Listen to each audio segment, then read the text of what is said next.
요즘 사람들은 너무 편파적으로 언론 소비를 하지 않느냐. 언론 수용자들은 정작 나는 편파적이지 않은 언론을 원하는데 그게 어디서 찾을 수 있느냐. 그럼 도대체 답이 어디 있는 거예요? 편파는 대단히 지극히 주관적인 개념이고요. 네. 나한테 맞으면 공정한 거고 나한테 안 맞으면 편파적으로 얘기하는 경우가 많아요. 그 자체가 편파적이에요.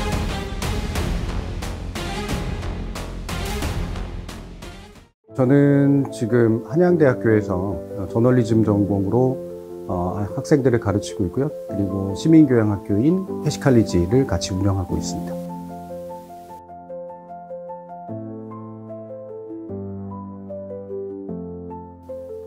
미디어가 당신을 위해 무엇을 해주기 바라십니까?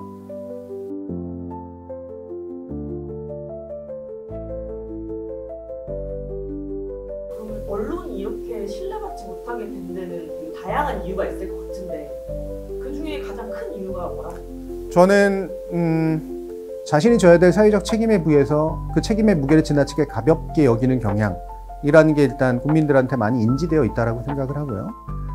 그리고 두 번째로는 오만함이라고 저는 정리합니다. 오만함.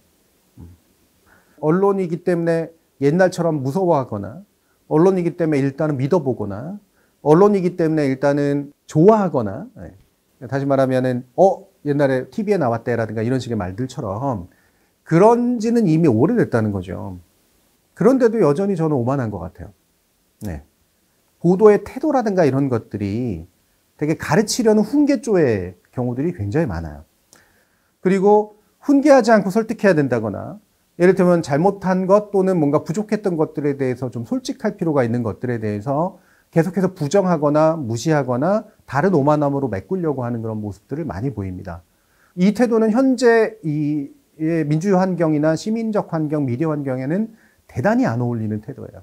우리나라 언론들이 사실 확인에 있어서 좀 더 우월한 입장에 설 수 있는 중요한 것은 출입처 제도입니다.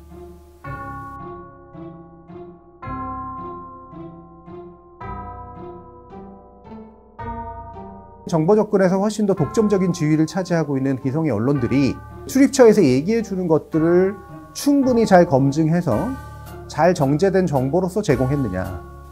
아니라는 거죠.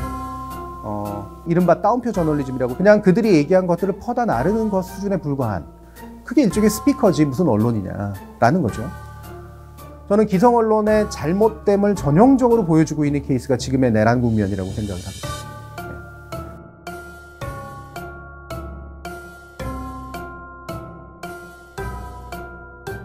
국회의원들이 왜 그런 식으로 얘기할까? 언론이 받아 써주니까 그러는 거예요.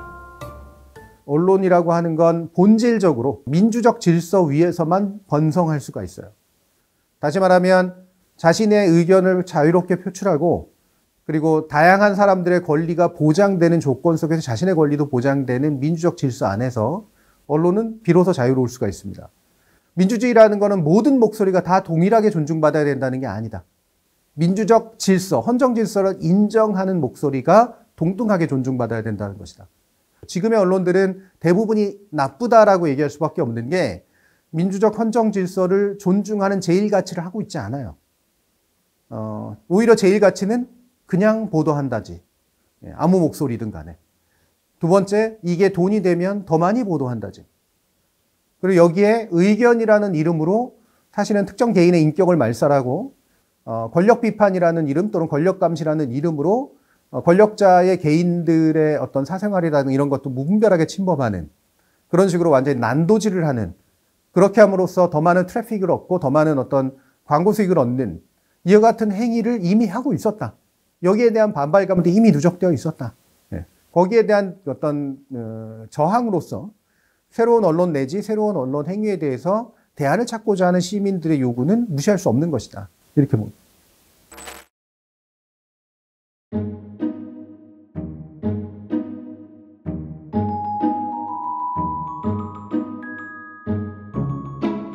대통령이 그 말을 그러니까 했다는 것 자체가 저는 상당히 개탄스러운 게 자신이 지칭하는 레거시 언론이라는 게 뭐고 유튜브라고 하는 게 도대체 뭐냐에 대한 명확한 국정 운영 책임자로서의 인식을 바탕에 깔고 한 얘기냐라는 거죠. 유튜브보다 유튜브 어디를 보라는 얘기예요. 제 채널을 보라는 얘기도 아닐 테고 아마 예. 그러니까 그냥 다른 말로 바꾸면 나를 비판하는 언론들이 많은데 그 언론 같은 거 믿지 마시고 나를 칭찬해주는 언론 보세요. 또는 나를 칭찬해주는 유튜버들 보세요. 라고 하는 말로 바꾸면 그게 더 명확하게 이해가 돼요. 좀 더 지위가 높은 또는 사회적으로 좀 더 많은 권한을 가진 사람들이 되게 편협한 인식 또는 상당히 수준 낮은 인식에 근거를 해서 정보를 얻고 있다는 걸 보여주는 케이스이기 때문에 그래서 더 심각하다고 생각할 수 있죠. 지금 인기를 얻고 있는 대한 언론 내지 새로운 유튜버들의 행위라고 하는 것이 상당 부분은 의견을 신랄하게 주기 때문에 인기를 얻는 경우가 많아요. 시원하다, 뭐 사이다다 이런 식의 거죠. 자, 이게 팩트야라고 사람들은 얘기를 하지만 알고 보면 내가 듣고 싶은 말을 훨씬 더 시원하게 해주기 때문에 그걸 찾아보는 경우들이 대단히 많거든요. 더 좋은 사실, 더 좋은 정보를 줘서가 아니라 나를 감정적으로 좀 더 잘 충족시켜줘서 라는 걸 부인할 수는 없다고 생각을 해요. 부정선거는 중국과의 연관이 있었다고 그 전부터 얘기했잖아요. 이게 사실로 드러나는 장면 아닌가 이렇게 추측이 되고요. 윤석열 대통령은 확신하게 된 것입니다. 이 중국과 북한이 이 선관위에 대해서 가지고 논다 하는 것을 확신하게 되었고, 설마 했는데 이 선관위의 1, 2, 3, 4, 5 비밀번호의 비밀은 중국이었습니다. 중국. 네. 중국의 1, 2, 3, 4, 5. 중국이 열어줬다는 얘기죠. 저는 대한 언론이랑 어느 한쪽에 치우친 되게 편파적인 세력과 구분을 그럼 어떻게 해야 되는 거예요? 이게 되게 좋은 질문이면서도 되게 관습적인 질문인데요. 무슨 말이냐면 두 가지는 원래 구별이 돼야 되거든요, 당연히. 왜냐하면 대안적이다라고 하는 건 현존하는 것에 대한 다른 선택지가 열렸다라고 하는 뜻이고요. 그 자체는 좋고 나쁨에 대한 가치 판단이 없어요. 또 많은 사람들이 얘기하는 게 요즘 사람들은 너무 편파적으로 언론 소비를 하지 않느냐. 그런데 언론 수용자들은 정작 나는 편파적이지 않은 언론을 원하는데 그게 어디서 찾을 수 있느냐. 그럼 도대체 답이 어디 있는 거예요? 편파는 대단히 지극히 주관적인 개념이고요. 네. 나한테 맞으면 공정한 거고 나한테 안 맞으면 편파적으로 얘기하는 경우가 많아요. 그 자체가 편파적 태도죠. 여기서 균형이라는 여러 가지 의미가 있습니다만 예를 들면 강자에 대해서는 약하고 약자에 대해서는 강하면 공정한 균형 감각이 아니죠. 그리고 똑같이 대접하는 것도 공정한 균형 감각이 아닙니다. 약자에게는 좀 더 너그럽게 대하고 강자에게는 좀 더 강팍하게 대하는 게 올바른 균형 감각이에요. 네. 그럼 대한 언론은 왠지 편파적이고 나쁜 것이다라는 인식은 왜 생겨났을까? 저는 기성의 관점에서 바라보기 때문에 그렇거든요. 신문 언론의 신문 기자, 이른바 팬 기자라고 부르는 사람들이 방송 언론, 얼굴을 내놓고 얘기하는 사람들을 기자 취급을 안 했습니다.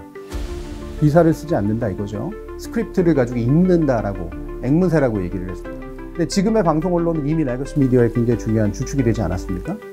그러니까 그런 방송 언론이 처음에 또 인터넷 언론을 보고서 인터넷 언론은 너무 지저분하고 시끄럽다고 얘기를 했어요. 하지만 모든 방송 언론은 모든 인터넷 언론에 비해서 언제나 우월하거나 더 좋은 정보를 준다, 편파적이지 않다라고 얘기할 수는 없는 거죠. 왜냐하면 인터넷 언론 내지 신규로 등장하는 언론들 가운데 훨씬 더 높은 질 내지 더 대안적이면서 새롭고 좋은 것을 확보하고 있는 경우도 있기 때문이에요. 그래서 이 부분은 늘 갈라서 봐야 되는 것이 지금 우리에게 필요한 정보 환경은 무엇이고 그 정보를 가장 잘 줄 수 있는 좋은 언론은 어디인가로 생각하는 것이 훨씬 옳습니다. 유튜브에 지금 어쨌든 가짜 뉴스들이 되게 정치 쪽으로 판을 치고 있잖아요. 이런 것들을 제재할 수 있는 방법은 없나요? 유튜브를 제재한다는 것은 굉장히 근본적인 변화를 의미하는데요. 그 뭐냐면 개개인에게는 표현의 자유라는 게 있거든요. 그리고 이거를 억제할 수 있는 법률은 따로 법률이 있는 게 아니라 형법상의 명예훼손죄라고 하는 것과 모욕죄라고 하는 것이 있습니다. 유튜브에서 누군가에 대한 심각한 명예훼손을 했다면 그 개인 대 개인 간의 소송을 통해 가지고 형법적 소송이나 민사적 소송을 통해서 문제를 해결할 수 있습니다. 그렇다면 그 정도 수준, 누구나 받을 수 있는 그런 개인에 대한 제재 외에 뭐가 더 필요한가에 대한 질문이 이제 중요한 거죠. 그리고 저는 이 부분에 있어서 현행 체제보다는 좀 더 개선된 체제가 필요하다라고 하는데 동의를 합니다. 근데 이게 방금 제가 얘기했던 법령 안에 아직은 없어요. 네. 이거를 만들어야 되는가가 이후에 논의가 되겠죠. 예를 들면 지상파 방송사 앵커는 상당 부분 내부 규정과 외부 심의 규정에 맞춰서 나름대로의 균형성이라든가 이런 것들을 고려합니다. 그리고 자신의 감정대로 막 얘기하거나 이러진 않으려고 되게 노력을 하죠. 왜냐하면 바로 제재가 들어갈 수 있기 때문에 그래요. 마찬가지로 만약에 유튜브 공간에서 이거는 그냥 내가 내 마음대로 그냥 얘기해도 되는 공간이야, 이렇게 인식하는 것과 아니야, 조금은 조심해야 되고 어느 정도 사려가 깊어야 되고 잘못하면 사회적인 비난을 받을 뿐만이 아니라 어떤 법적인 제재나 행정적인 제재에 처할 수 있어 라고 인식하고 행동하는 경우는 꽤 다를 수가 있단 말이죠. 그래서 저는 이제는 유튜브 공간이나 뉴미디어 공간 안에서도 나름의 질서가 잡힐 필요는 있다, 이렇게 생각을 합니다. 교수님이 생각하시는 이상적인 언론은 어떤 것이고, 그렇게 되기 위해서 어떤 노력을 해야 합니까? 가장 중요한 원칙으로 돌아가면요, 구독자와의 관계, 독자와의 관계가 제일 중요해요. 나는 어떤 사람들 앞에 무슨 얘기를 하고 싶은가가 언론의 목표가 돼야 돼요. 구체적인 구독자 상이 있어야 됩니다. 예를 들면 나는 민주적 가치 가운데 좀 더 진보적 가치를 소중하게 생각하는 사람들이 내 채널을 많이 봤으면 좋겠어. 또는 내 신문을 많이 구독했으면 좋겠어. 그리고 나는 그걸 누구보다도 잘 얘기할 자신이 있어. 그리고 그렇게 모인 사람들은 어떻게든 그 언론, 나에게 그런 내용들을 제공해준 언론에게 보상을 해주려고 노력을 해야 됩니다. 구독료의 형태로든 아니면 기부금의 형태로든. 그래서 나중에 그 사람들 대상으로 광고가 붙어야 되는 거예요. 그러면 그 광고는 이 사람들의 관계 덕분에 생긴 거죠. 이 광고를 얻기 위해서 뭔가를 만들어낸 게 아니라. 이게 가장 바람직합니다. 여기에 대해서 아마 부인할 수 있는 언론인이라든가 언론학자들은 없을 거예요. 시민의 관점에서 나의 잘못은 없었는가라고 하는 것들은 당연히 생각을 해봐야 됩니다. 나는 좋은 구독자, 좋은 이 좋은 언론들을 키워내는 훌륭한 시민으로서의 역할을 했는가, 아니면은 말 그대로 그냥 욕하면서 본다 하듯이 막장 드라마 봐주는 그런 언론 수용자가 아니었는가? 내가 원하는 얘기 안 해준다라고 욕하고 내가 원하는 얘기 해주니까 훨씬 좋고, 이게 전형적으로 소비자적인 태도거든요. 이제는 소비자가 왕이지, 그러니까 내가 안 봐주면 끝이야, 구독 끊으면 돼 라고 하는 걸로 나의 어떤 효능감을 얻으려고만 했지, 실제로 그 가운데서 괜찮은 언론들을 만들고 사랑하고 아껴주고 가끔은 실망스러워도 오래 지켜봐 주려고 노력을 했던가. 나를 소비자라고 생각하지 않아야 된다. 깊은 관계를 맺는 언론이 반드시 있어야 된다는 거죠. 내가 정기적으로 기부를 하고 후원도 하고 거기서 파는 상품들도 사주고 광고는 다 봐주고 뭐 이런 식의 그런 깊은 관계를 맺는 언론 한 가지쯤은 가지고 있는 게 마치 예쁜 고양이, 강아지 한 마리씩 가지고 있는 것 이상의 사회적 트렌드가 돼야 된다. 그리고 당신은 그렇다면 미디어를 위해 무엇을 하셔야 할까요?